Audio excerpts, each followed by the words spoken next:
Hello children, आज हम पढ़ेंगे चैप्टर गोलू ग्रोज अ नोज। एक बेबी एलिफेंट था, उसका नाम था गोलू और वह बड़ा ही नॉटी था। हमेशा उसके दिमाग में बहुत तरह के क्वेश्चंस चलते रहते थे और वो क्वेश्चन से अपने बाकी सभी एनिमल्स को डिस्टर्ब किया करता था। जैसे अपनी टॉल आंट ओस्ट्रिच से पूछता था कि भाई आप अदर बर्ड्स की तरह फ्लाई क्यों नहीं करते हो, why don't you ever fly like other birds. अपने टॉल अंकल जिराफ को कहता था, what makes your skin so spotty, आपकी स्किन इतनी धब्बेदार क्यों है। कभी अपने अंकल हिप्पोपोटामस से पूछता था, why are your eyes always so red, आपकी आंखें हमेशा इतनी लाल क्यों हैं। एक अंकल उसके थे बबून, उनसे कहता है, भाई अंकल बबून आप मुझे बताइए कि मेलन्स का टेस्ट मेलन्स की तरह क्यों होता है, किसी और फ्रूट की तरह क्यों नहीं होता। तो ओस्ट्रिच, जिराफ, हिप्पोपोटामस, बबून, इन सब के पास they don't have the answers to Golu's questions और वो लोग ये कहते थे Golu is really a naughty baby. एक दिन गोलू गया मैना बर्ड से मिला। मैना बर्ड को बोलता है कि भाई आप मुझे बताइए कि एक क्रोकोडाइल डिनर में क्या लेता है, what does the crocodile have for dinner. मैना के पास इस बात का कोई आंसर नहीं था, लेकिन मैना ने उसको आंसर दिया कि go to the banks of the great grassy Limpopo river and find out yourself. Golu को बात समझ आ गई। वो गया, उसने बहुत सारे शुगर केन्स, 50 डजन बनानास, 25 मिलन्स लिए, अपनी फैमिली को बाय बाय बोला और वो पहुंच गया कहाँ, ग्रेट ग्रासी लिम्पोपो रिवर। बोला अब मैं पता लगा के ही रहूँगा कि crocodile, what does crocodile have for dinner. रास्ते में उसे एक पाइथन मिला। पाइथन से पूछता है, क्या भाई आपने क्रोकोडाइल को देखा है। पाइथन ने उसे कोई जवाब नहीं दिया। फिर वो आगे बढ़ता है, आराम से अपने साथ में लाए हुए शुगर केन्स, बनानास, मेलन्स को खाते खाते वो पहुंच जाता है the great grassy Limpopo river, on the edge of great grassy Limpopo river. वहाँ पर उसे एक लॉग ऑफ वुड, एक लकड़ी का लट्ठा टाइप से कुछ दिखाई देता है। वो उससे पूछता है, इनफैक्ट ये एक लकड़ी का लट्ठा नहीं था, ये एक क्रोकोडाइल था। अब वो क्रोकोडाइल से ही पूछता है कि क्या आप मुझे बता सकते हैं क्रोकोडाइल डिनर में क्या लेता है। क्रोकोडाइल कहता है, लिटिल बेबी मैं ही क्रोकोडाइल हूँ। इस बात को प्रूव करने के लिए वो कुछ अपने आंसू बहाता है।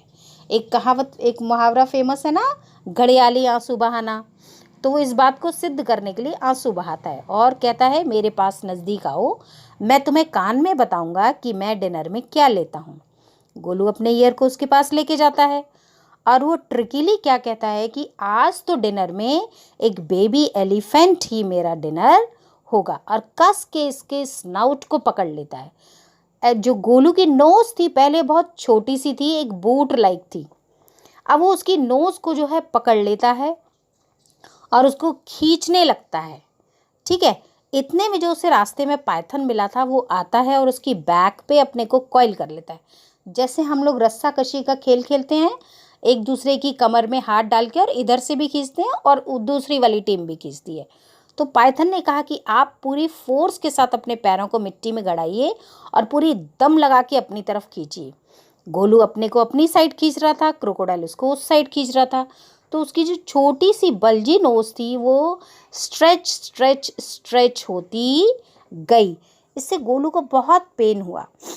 ऐसा करते करते काफ़ी टाइम बीत गया। एट लास्ट क्रोकोडाइल ने सोचा कि मैं तो, मुझे लगता है नहीं खा पाऊंगा इसे, और उसने उसकी जो ट्रंक हो गई थी नोज, अब उसको छोड़ दिया। गोलू को बहुत चोट लग रही थी इस समय, क्योंकि उसकी जो नोज थी वो स्ट्रेच हुई थी बुरी तरह से। उसने अपनी ट्रंक को पानी में ही लटका दिया। वो सोचा इससे शायद उसकी ट्रंक जो है श्रिंक होके पहले जैसे ही जो उसकी बल्जिंग नोज थी छोटी सी वैसी बन जाएगी और चोट में भी राहत मिलेगी। तो काफ़ी टाइम वो पानी में अपनी सूंड को लटकाए रहा। उसे राहत तो मिली, लेकिन उसकी सूंड जो है वो श्रिंक नहीं हुई। अब वो पानी में खड़े रहा काफ़ी देर तक। अचानक उसकी बैक पर एक फ्लाई आई, एक मक्खी आई, और गोलू ने फटाक से अपने ट्रंक को उठाकर उस मक्खी को हिट किया और वो मक्खी वहाँ से उड़ गई। तो Python was watching all these things. Python कहता है, see this is the advantage number 1 of your trunk.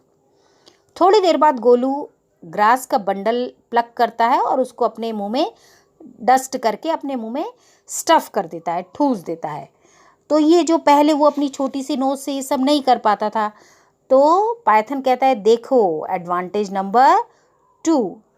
अब उसके बाद गोलू करता है अपनी ट्रंक में थोड़ा सा मड को और वाटर को स्कूप करता है और अपने हेड पर स्लैप कर देता है, यानी बात जो करता है ट्रंक से एलिफेंट वो कर लेता है। तो पाइथन कहता है see this is the advantage number 3। तो उसकी जो स्मॉल नोज से जो काम वो नहीं कर पाता है, वो लॉन्ग ट्रंक होने के बाद वो अपनी ट्रंक से कई सारे काम कर लेता है जो उसे फ़ायदा होता है जिससे।